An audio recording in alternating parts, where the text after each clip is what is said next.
All right, we have some, it's actually laser etched in here, S60V, which I wasn't planning on doing a whole lot of this steel, but now that I'm playing with it, I might do more of this. So this was also CPM 440V, so, but S60V is what it is now. It's like one step under an edge retention from S90V, but it heat treats really well. This one I got to 66 HRC when I was aiming for 64 HRC. Now it is 64 HRC. Actually, I was aiming for 63. I have some of this deli paper because I don't have any other paper down here. But they're super crazy sharp for 18 degrees per side, which is my standard edge.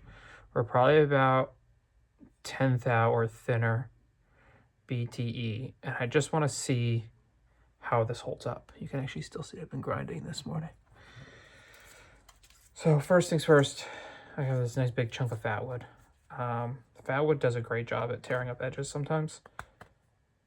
I've said this in the past, I've broken axes on fat wood. Never chipped out knives, but I've chipped out a tomahawk and an axe on fat wood, like big chips, and then I've microchipped it as well. So we'll just do some wrist flick chop.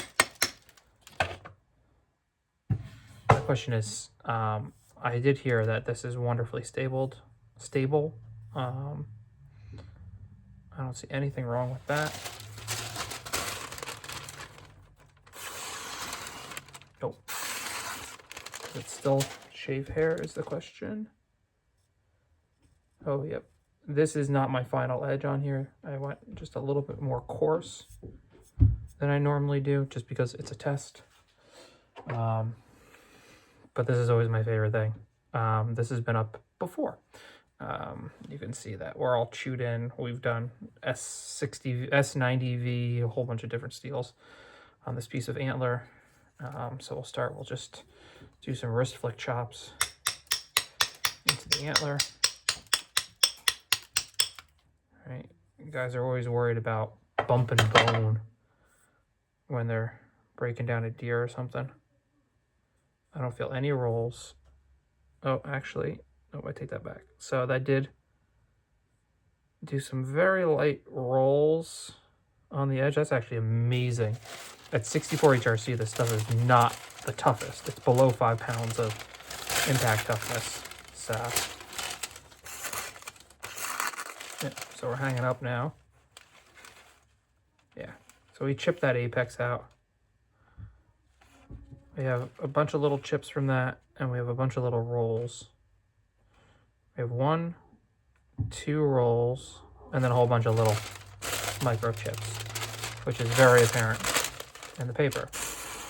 Our tip is still sharp, but hanging up on those rolls. I can still cut the paper. I bet you I can still probably pop a few arm hairs. Nope. All right, so we're dull now. That was pretty abusive, honestly.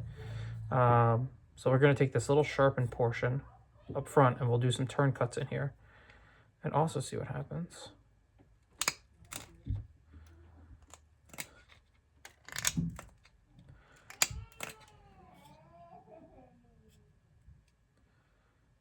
That's not bad. We're not wrinkling the edge, so we have a pretty good edge stability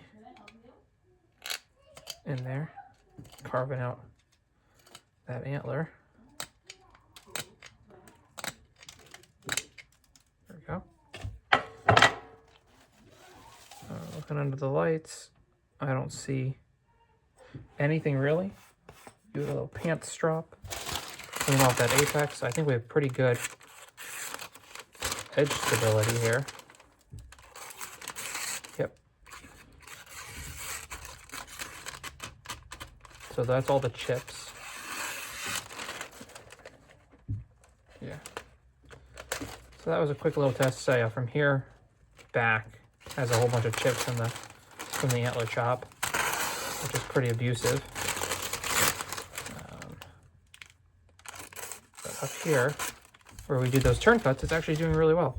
And I bet you that was a pretty aggressive antler chop that we did. And I bet you if it was like, hey, I'm hunting and you know, I'm cleaning up this deer, and oops, I bumped this bone, which is a much more, I guess, realistic bump. Didn't really do much. Might be a little tiny chip there, but again, that's just a change in geometry thing. Yeah. So S60V, probably do a little bit more of this. Maybe drop it down to, I don't know, 63 and drop it down one more HRC. Give it a little bit more impact toughness to help out with that. Yeah, just to help out with that. But yeah, it actually did really good.